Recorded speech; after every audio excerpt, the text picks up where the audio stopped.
So we're going to sand it. That's going to clean up some of it. And then we're going to also round over the edges on the edges of the box where the drawer face meets the box face. Because I think that might hide a little bit of some of that user error. But pretty happy, pretty happy.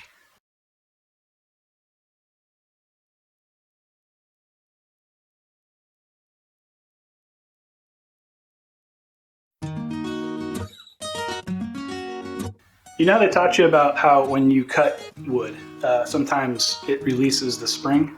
And that's why ripping is pretty dangerous sometimes on a really gnarly piece of wood on the table saw. Because when you're ripping it, that's when the grain really has a chance to uncoil and move and hit the blade in the wrong way and send it flying. Kickback, right? So that spring can be dangerous. With the bandsaw box, especially as thick a piece of wood as we're doing, that spring really presents itself. You're cutting across the grain, with the grain, into the end grain. You're doing all kinds of fun different cuts, right? Because you're cutting off the back and then you're cutting out the inside. So what you get is all the different ways that the wood can spring. It's going to spring. And that happened on my piece. So while I was cutting it, a few new fun things emerged. I don't know if you can see that, but yeah, so I got this fun little piece there and that little fun piece there. But the piece de resistance is this nice long crack that I got down the bottom. But it's on the bottom. I think what I'm gonna be able to do though is I'll probably glue this all up and then I might try to throw some epoxy in here and that may fix it all. And I think what I'm gonna do is glue the bottom together first tonight. And then once that's all up, I think I'll probably glue the bottom back. So I need to get this bottom, tight so that these edges line up. So that when I glue the whole thing back together this way, that my edges will line up. So it's gonna be a two-step glue up to get this thing back together. But I think all in all, man, I don't know if that could have gone much better, especially with some of the practice runs I was having.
On most YouTube channels, you're gonna get the creator coming. Creator, is that what we call ourselves? Creators? Creators.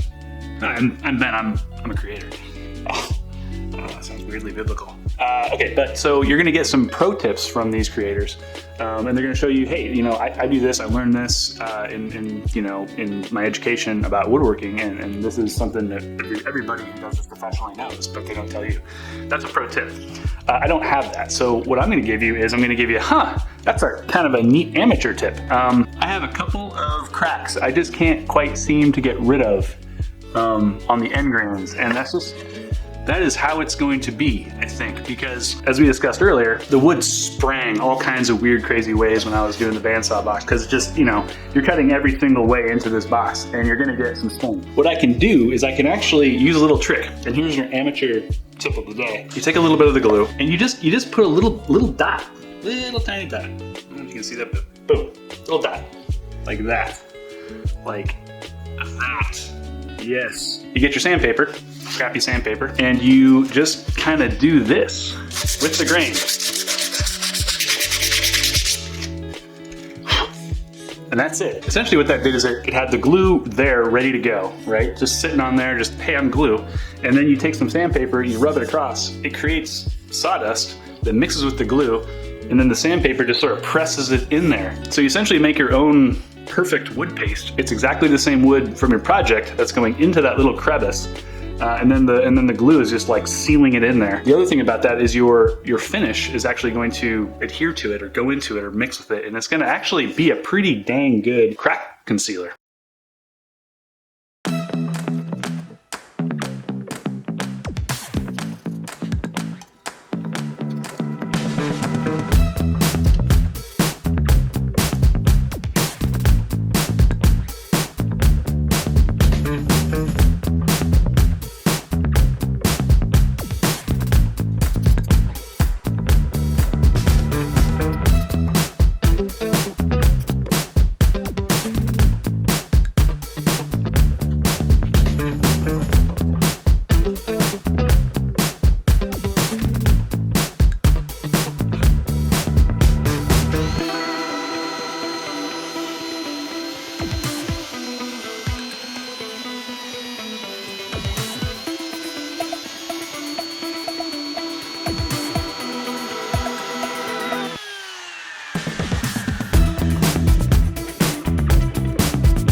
Now I subscribe to the fact that salt is for the most part pretty self-cleaning.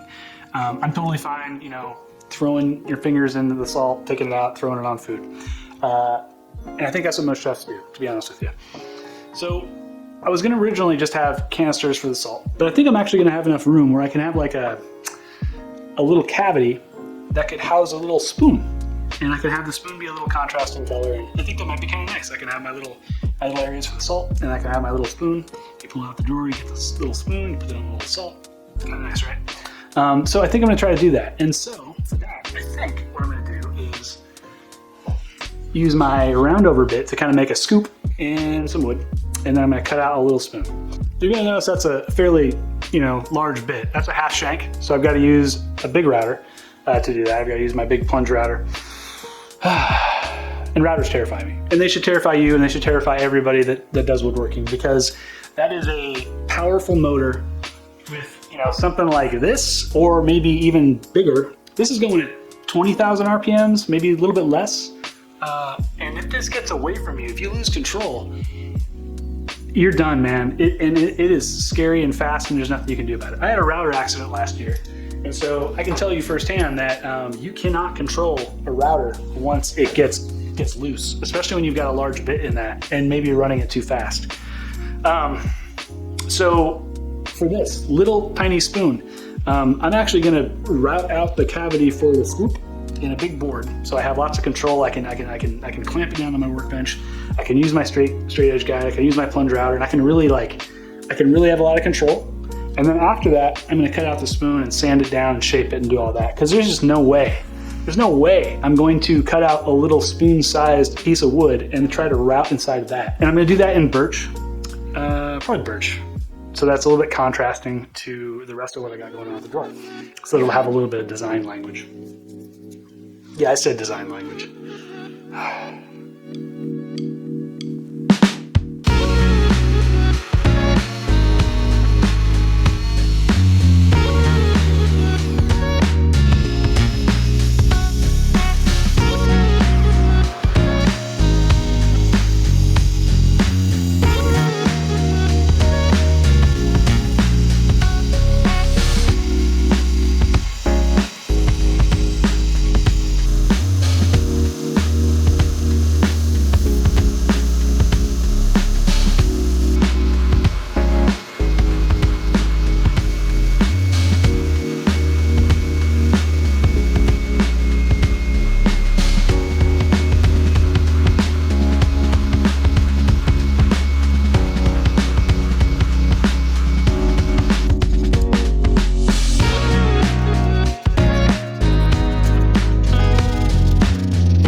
Amateur tip 2. And this is something strangely I don't see a lot of on YouTube. I think maybe people are just glossing over it, but I have to think they're doing it. So it's something I call water popping. I think other people probably call it water popping. Quickly, I think you all know that wood is made up of fibers. And those fibers can be pretty open pore or maybe closed pore, but they're gonna take on water. Some wood doesn't take on as much water like teak, but a lot of the furniture that we use has semi-open fibers of the wood. When you finish wood with either like an oil or something that's going to go in and penetrate, it's going to fill up those fibers like a drinking straw. That's all fine and good, but if you've gone through all the many grits of sandpaper up to like your 220 or above, and you got that beautiful mirror-like sheen on your wood. Once you introduce some finish, some oil or something else, some stain, something liquid that gets inside that straw, it's going to expand the fiber. What you can do though is you can sort of outsmart the fibers, because the fibers are going to do it one time. They're going to expand, and then they're going to dry, and then that's their new shape. They're a little bit larger, but they're going to stay there for the most part. You can trick it by throwing water in there first, letting it expand, and then once it dries, holds its shape, you can sand it back down, and now it's not going to move the next time you put some kind of liquid in there. So we're going to water pop those grains, sand it back down, and now they're not going to move when we apply our finish. And that, my friends, is how you get a really, truly above average amateur project looking nice. And boom, boom, boom, boom, boom. And I just sort of kind of get it in there a little bit. Kind of like you're applying a finish of water, essentially what you're doing, right? Bath. You get to see what the grain looks like too. That's going to be pretty, I think. Yeah. And you really probably want to get a little bit more on the end grain, like I'm doing, because that end grain, like a cutting board, is just going to soak up all this stuff. I love seeing what the wood's going to do. And that, my friends, is how you water pop.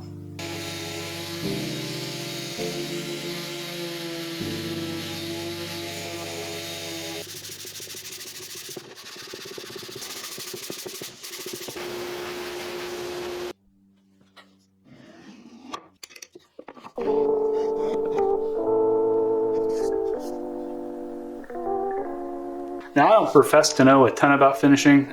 There's so many different types out there. It's kind of overwhelming to go research what kind of finish people use, what they like to put on their stuff, what the applications for the finish might be, how well they stand up versus how food safe they are, versus how yellow does it get, all that stuff, right? So I use like 3 finishes, maybe 4. I like Danish oil. Danish oil is easy. You throw it on stuff, it penetrates, it seals, it has a nice look of oil. It's nice. That's what I did my bench in. I also use a lot of Rubio Monocoat, and it's just one of those oil wax finishes that's getting pretty popular now, and it's awesome. I use it on like everything because you don't have to stain. They have a couple different versions that are like natural, or maybe just a little bit of like white put in there, a little bit of whitewash. So you can do a really good job of maintaining the integrity of like a light colored wood and not having it yellow or darken or change the characteristic of the wood. My wife and I really love the natural look of light wood like maple or birch, and really anything else just sort of makes it look like you put finish on it. You also just put it on once and rub it off, and then the wax sort of coats each fiber, hardens up, and then each fiber is protected. The third kind is what we're using tonight.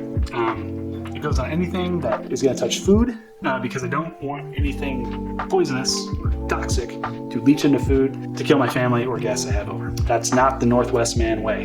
And for this project, we're going to be putting salt in this, right? And salt does a really, really good job of absorbing moisture. So I use this stuff. I use this Booz Block antimicrobial mystery oil, and it's awesome. You throw it on there. There's a penetrating mineral oil that goes pretty deep down in the fibers and creates a barrier for bacteria to not get in. Closes the door off to the bacteria. And then it's got some wax in it too, I believe. That's part of the mystery. I think it's just wax, maybe beeswax.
And that's a wrap on the Bandsaw box Salt Cellar, I'm calling it. What went well in this project? I was really surprised that I was able to get the bandsaw blade all the way through this, and I think it's about 7.5 inches of width, and make those tight curves as well as I did. And as I said in the video, I think once you start working with your real wood, it's just gonna be a higher quality material. It's gonna help you keep aligned with the bandsaw blade. I've also noticed that you're able to handsaw and chisel into hardwood, nice hardwood, better than you can into softwood. You can't just always slice the wood fiber in half. Sometimes it just it rips the fiber or it moves the fiber and sort of cuts it at a non-right angle.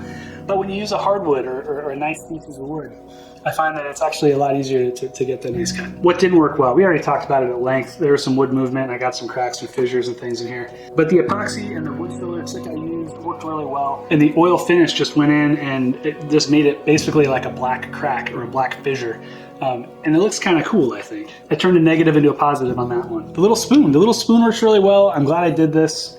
I'm glad I did it as deep as I did. I didn't have like a spoon carver knife thing, so I used the router method that you saw on my video, and that worked really well. And I would do that again in a heartbeat.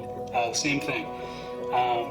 It was actually really fun to make this spoon. This is probably one of my favorite parts of the project, just making this little tiny spoon. Okay, so another project finished, and so we have something to celebrate. Tonight we are drinking one of my favorite whiskeys. It is a Taiwanese whiskey. Yes, Taiwanese whiskey. I said that right. Not Japanese, Taiwanese whiskey, which is different than Chinese whiskey. I assume there's Chinese whiskey. I've never had any. This is nothing like what you would maybe expect from a Chinese whiskey. There is a huge difference between China and Taiwan, and I don't want to get into the politics of it. Go Google it yourself. It's actually fascinating. The Taiwanese make a damn good whiskey, and it's Cavalon or King Car. I think King Car might own Cavalon. Yeah. The King Car Group is a Taiwanese conglomerate which owns a number of international brands, such as the Cavalon Distillery and Mr. Brown Coffee. Haven't had the pleasure of Mr. Brown Coffee, but now I'm intrigued. And the only reason I knew about this and sought it out was because my mother-in-law, my amazing mother-in-law, I told you that my wife is amazing, but even more amazing than my wife is this mother-in-law I have. She's fantastic, and I wouldn't trade her for the world. So don't try to trade mother-in-laws with me, because it's not going to happen. But she brought this back from Taiwan. Cavalon, the sampler, and this thing is, how badass is that? It's like these test tubes of 6 different types of Cavalon whiskey, which you can only get like a few of these in the States, but these are all the ones they had in Taiwan. I've got the Brandy Oak, the Podium, which is just their single malt whiskey, their King Car whiskey. There's the Sherry Oak, the Bourbon Oak, which I liked a lot. You can see it's almost gone. And then what they're calling the Concert Master, although it doesn't specifically say that it's the port cask finish. So I am going to assume that this is a port cask finish because my Concert Master here says that. But we're not going to get into that tonight. We're going to dive in right into this. It kind of smells like it might be a tawny port cask. There's the ruby and the tawny. Ruby's more of a red. So the port cask bourbons and whiskeys that you might have that are done with the ruby aren't as common because it imparts more of a red flavor and also a little bit more of a fruit flavor and starts to make your whiskey taste a little bit like brandy, which may not be a bad thing, but what I usually prefer in a port cask is more of a tawny cask. Give somebody who really knows their stuff a bottle of this and they're going to be like, I didn't know that Taiwan made such good whiskey. It's just so good. I really like this stuff. And I think it's just incredibly underrated. It's been fun, as always. Until next time.